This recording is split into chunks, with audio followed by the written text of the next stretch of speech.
Good evening student. जैसा कि previous video में डिस्कशन हुआ था सेक्स डिटरमिनेशन इन हॉर्नी, तो उसका वीडियो ग्रुप में गया था। आई होप कि सबको समझ में आया होगा। आज अगली टॉपिक की चर्चा करते हैं हम लोग। अगली टॉपिक हम लोग को पढ़नी है म्यूटेशन मीन्स उत्परिवर्तन, ठीक है ना।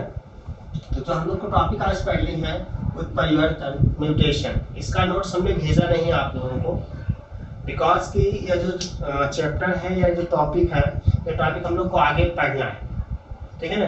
इस जब हम लोग नेचुरल सिलेक्शन पढ़ेंगे लेनार्ड और डार्विन को, तो वहाँ पे ये टॉपिक आप लोगों को मिलेगी। तो इसलिए हमने इस टॉपिक की नोट्स ग्रुप में नहीं भेजी थी, ठीक है। तो बस चर्चा कर लेते हैं, अगर जो ये टॉपिक मिलेगी तो हम वहाँ पे इसको डिटेल से पढ़ाएंगे।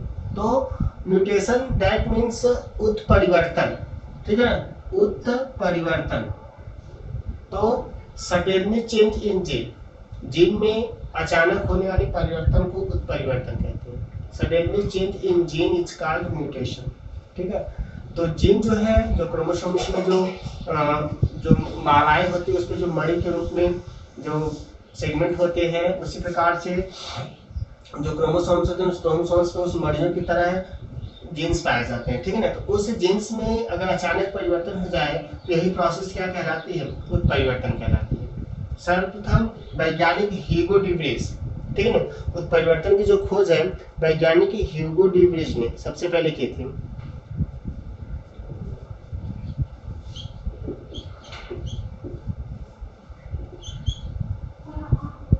जिन्होंने सबसे पहले उत्परिवर्तन की खोज की थी, ठीक है ना।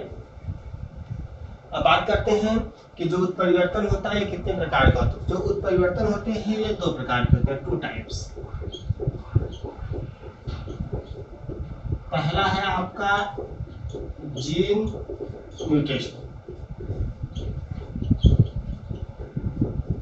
पहला जो आपका है जीन म्यूटेशन, कि जीन में अगर परिवर्तन होगा, जीन में अगर चेंजेस होंगे तो जीन म्यूटेशन कहलाएगा, जीन उत्परिवर्तन कहलाएगा, ठीक है ना। तो कह रहा है कि टॉपिक जो है कि जीनी संरचना में अगर कोई बदलाव होगा, जीनी संरचना में अगर कोई बदलाव होगा तो इस प्रकार का जो परिवर्तन होता है तो आपका जीन म्यूटेशन कहलाता है, ठीक है। दूसरा आपका है गुणसूत्रीय उत्परिवर्तन, क्रोमोसोमल म्यूटेशन। दूसरा क्रोमोसोमल म्यूटेशन।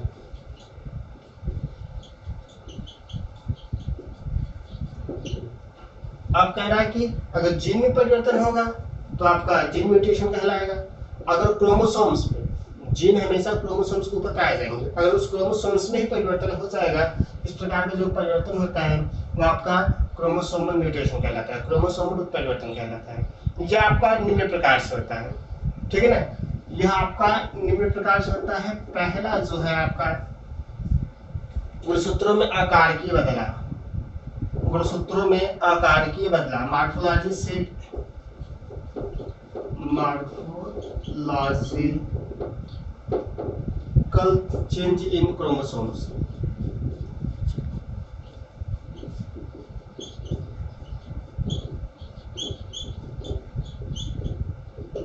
ठीक है, गुणसूत्रों में आकारिकीय बदलाव। क्रोमोसोम म्यूटेशन से पहला आपका कि जो गुणसूत्र होते हैं गुणसूत्र में आकार के बदलाव, मतलब उनके जो आकार होते हैं उसमें कोई परिवर्तन हो जाएगा। तो इसमें भी आपको जो पहला मिलेगा, पहला आपका है विलोपन। विलोपन इंग्लिश में इसको डिलेशन कहते हैं। डिलेशन मतलब डिलीट, गायब होना, डिलेशन, ठीक है ना। तो इसका मतलब यह हो गया क्रोमोसोम्स का एक खंड टूटकर विलीन हो जाना। क्रोमोसोम्स दैट मीन्स ये आपका, ठीक है ना।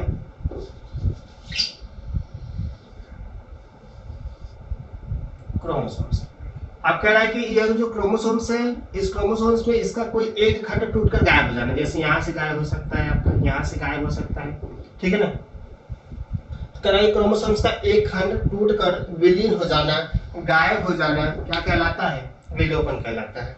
गुणसूत्र का एक खंड टूटकर आपका कहाँ जहां पे परिवर्तन होगा, म्यूटेशन होगा, वहां से वह खंड आपका टूट के गायब हो जाएगा, ठीक है। इस प्रकार के जो चेंजेस आते हैं, क्योंकि क्रोमोसोम प्रोसेस हो रही है तो क्रोमोसोम म्यूटेशंस कहलाते हैं। इसमें भी पहला आपका है डिलेशन।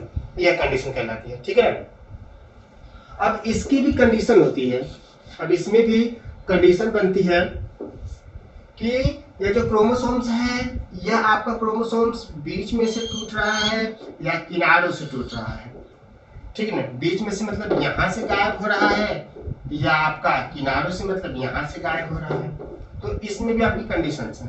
देख लीजिए, कह रहा है कि यह बीच में, अगर बीच से गायब होगा, जैसे यहाँ से गायब हो गया, बीच में से गायब हो गया, अगर बीच में से गायब हो जाएगा तो अंतरालीय अंतरालीय विलोपन कहलाएगा।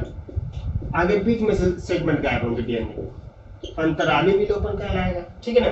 और सिरों पर से गायब होगा, बीच में से गायब हो गया, अंतरालीय का सपोज दैट ये है, सिरों पर से गायब हो जाए, यहाँ से गायब हो जाए, तो सिरों पर से गायब हो जाएगा तो आपका अंतस्थ विलोपन, अंतस्थ विलोपन कहलाता है। ठीक है। दो कंडीशन। विलोपन मतलब कि क्रोमोसोम्स का एक खंड टूटकर अलग होना विलोपन कहलाता है। अब जो क्रोमोसोम्स का जो खंड है वो टूटने की जो प्रोसेस है, अलग होने की जो प्रोसेस है, तो आपका दो प्रकार से हो सकता है। अगर बीच में से गायब होगा तो अंतरालीय विलोपन कहलाएगा, अगर किनारों पर से गायब होगा, सिरों पर से गायब हो जाएगा तो आपका अंतस्थ विलोपन कहलाएगा। तो यह आपका क्रोमोसोम्स में आकार की बदलाव में पहला था विलोपन। दूसरे की चर्चा कर लीजिए, दूसरे की चर्चा कर लेंगे। दूसरा आपका है, अच्छा कुछ नोट्स पॉइंट्स देख लीजिए, इसमें कुछ नोट पॉइंट है, देख लीजिए विलोपन में। कह रहा है कि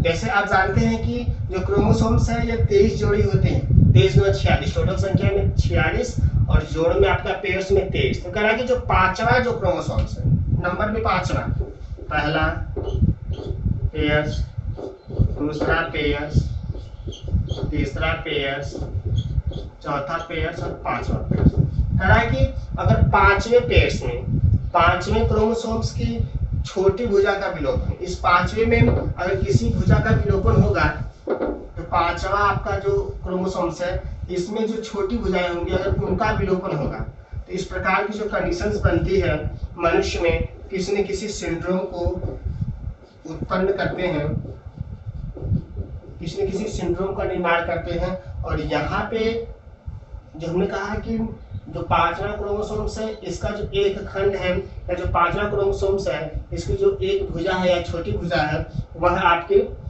विलुप्त हो जाती है, गायब हो जाती है। ठीक है ना। तो इस प्रकार की जो कंडीशन होती है सिंड्रोम को बिल्ड करती है, जन्म देती है। और यहाँ पे जो सिंड्रोम बनेगा वह क्राइटोसिस, क्राइटोचैट सिंड्रोम कहलाता है। ठीक है, डू-चैट सिंड्रोम, क्राइटोचैट सिंड्रोम। ठीक है ना, यह सिंड्रोम। तो याद रखेंगे कि विलोपन में अगर क्रोमोसोम्स का पांचवा जो सेगमेंट होगा अगर वहां से कोई खंड आपका अलग होगा या विलीन हो जाएगा, गायब हो जाएगा, तो इस प्रकार की जो कंडीशंस होती है उसको क्राइटोचैट सिंड्रोम कहते हैं। अब इस सिंड्रोम में होता क्या है सुन लीजिए। कह रहा है कि ये जो सिंड्रोम है, इस सिंड्रोम में जो बच्चे होते हैं उनकी जो आवाज होती है वह बिल्ली की तरह, जब बच्चा रोता है तो वो जो म्याऊ की जो आवाज आती है उस बच्चे के माउथ से म्याऊ की आवाज आती है, रोता है लेकिन जो आवाज है वो म्याऊ के रूप में आती है। तो इस प्रकार से ये जो कंडीशंस है क्राइटोचैट सिंड्रोम कहलाती है। ठीक है, चलिए ये हो गया आपका विलोपन में। विलोपन में ये सब सारी प्रोसेस थी। दूसरी हेडिंग आपकी है द्विगुणन।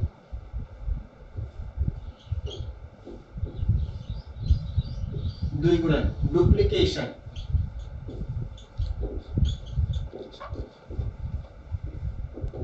इसको रिप्लिकेशन भी कहते हैं, एक नाम इसका और है रिप्लिकेशन। डुप्लीकेशन या रिप्लिकेशन। डुप्लीकेशन मतलब डबल। ठीक है ना। तो डीएनए के एक खंड से डीएनए हो गया, ठीक है ना, डीएनए के एक खंड से नए खंडों का निर्माण होना। देखिए इस खंड से जिसका एक खंड यहाँ आएगा और एक खंड आपका नया बनेगा, इसका यह खंड यहाँ आएगा और एक खंड इसका नया बनेगा। तो एक क्रोमोसोम्स खंड का 2 या 2 से अधिक बार, एक क्रोमोसोम्स खंड का 2 या 2 से अधिक बार जो बनने की प्रक्रिया है या आपकी विवरण कहलाती है। इंग्लिश में डुप्लीकेशन कह सकते हैं या रिप्लिकेशन कह सकते हैं। तो इस प्रकार की जो प्रोसेस होती है वो आपका क्रोमोसोम म्यूटेशंस में आते हैं, ठीक है ना। अगली जो प्रोसेस है प्रतिलोपन। प्रतिलोपन तीसरी जो कंडीशन है प्रतिलोपन। प्रतिलोपन इंग्लिश में इन्वर्जन, इन्वर्जन। इसमें क्या है सोल्यूशन, कह रहा है गुणसूत्र के किसी खंड का पूरे 180 अंश पर घूम जाना, ठीक है ना। गुणसूत्र के किसी खंड का, सपोज दैट यह मान लीजिए गुणसूत्र हो गया, क्रोमोसोम्स हो गया आपका, तो किसी खंड का सपोज दैट यह मान लीजिए ए खंड हो गया या आपका बी खंड हो गया। कह रहा है कि गुणसूत्र की किसी खंड का, चाहे ए खंड हो चाहे बी खंड हो, 180 अंश आप समझ रहे हैं, यह 180 अंश पर घूम जाना, मतलब कि यह जो खंड है यह खंड आपको रोटेट करके सीधा हो जाए, मतलब कुछ इस प्रकार से बन जाए, इस प्रकार से। यह वाला जो आपका बी खंड हो गया या आपका ए खंड हो गया, ठीक है ना। तो कह रहा है गुणसूत्र के किसी खंड का पूरे 180 अंश पर यह खंड आपको रोटेट करके बिल्कुल यहाँ से रोटेट होगा और यह आपका सीधा आ गया, ये सीधा आ गया, ठीक है। तो कह रहा है कि गुणसूत्र के किसी एक खंड का पूरे 180 अंश पर जो घूमने की प्रोसेस है यही आपकी प्रतिलोपन कहलाती है, इन्वर्जन कहलाती है। अगली जो टॉपिक है, चौथी जो प्रोसेस है ये आपका है स्थानांतरण, ट्रांसलेशन। स्थानांतरण, ट्रांसलेशन, ठीक है। ट्रांसलेशन क्या कह रहा है कि किसी और असंजात क्रोमोसोम्स में किसी अन्य क्रोमोसोम्स के खंड का जुड़ना। समजात असमजात, जब हम प्राचीन ओवर पढ़ाए थे आपको, ठीक है ना, तो वहां पे मैंने बताया था homologous chromosomes, non homologous chromosomes. जैसे यह ए और बी, यह आपका ए और बी, यह सॉरी यह ए और बी, तो यह किस प्रकार के क्रोमोसोम्स हो गए, समजात हो गए, ठीक है ना, होमोलॉगस क्रोमोसोम्स हो गए। अब यहीं पे एक खंड आपका ए और बी, एक खंड आपका ए और बी हो जाएगा, ठीक है ना। तो यह कैसे खंड हो गए, असमजात, ठीक है ना। तो कह रहा है कि असमजात, असमजात कह रहा है कि किसी असमजात क्रोमोसोम्स में किसी एक अन्य क्रोमोसोम्स का, ऐसे यह ए हो गया, बी हो गया, या आपका ए हो गया, बी हो गया, किसी असमजात, देखिएगा ये नॉन होमोलॉगस क्रोमोसोम्स है, समान नहीं है, असमान है। तो असमजात क्रोमोसोम्स में किसी अन्य क्रोमोसोम्स का, अब कोई अन्य क्रोमोसोम्स आके यहाँ पे जुड़ जाए, ठीक है। अब इससे आके कोई अन्य क्रोमोसोम्स आपका जुड़ जाए, सपोज दैट बी आके जुड़ गया, ठीक है। तो किसी असमजात क्रोमोसोम्स में किसी अन्य क्रोमोसोम्स के एक खंड का जुड़ना है, एक खंड जुड़ेगा पर दोनों साथ में चेंज रहेंगे, दोनों में से एक चेंज, चाहे तो यह चेंज होगा या तो यह चेंज, यहाँ पे हमने इसको चेंज किया, ठीक है ना। तो क्रोमोसोम्स के एक खंड का जुड़ना स्थानांतरण कहलाता है।